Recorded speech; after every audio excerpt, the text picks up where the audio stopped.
Welcome to our step-by-step guide on creating an account on the Roblox app for PC. Let's dive right in and get you set up so you can start your adventures. First, open the Roblox app on your PC.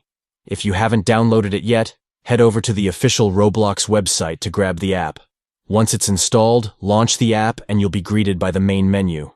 Next, look for the Sign Up button. It's usually located right at the bottom of the screen. Click on it and you'll be taken to the registration page. Now it's time to fill in your details. Start by entering your birthday. Make sure to select the correct month, day, and year, as this is important for ensuring age-appropriate content. Then, create a unique username. This is how other players will identify you, so choose something fun and memorable. Next, set a strong password to keep your account secure, and select your gender from the given options. Once you've filled out all the required information, click on the Sign Up button to proceed. After that, you'll need to verify that you're not a bot. This usually involves completing a simple CAPTCHA challenge.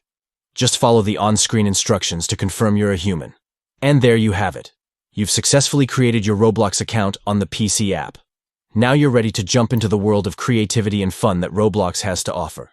Enjoy your gaming experience and happy exploring.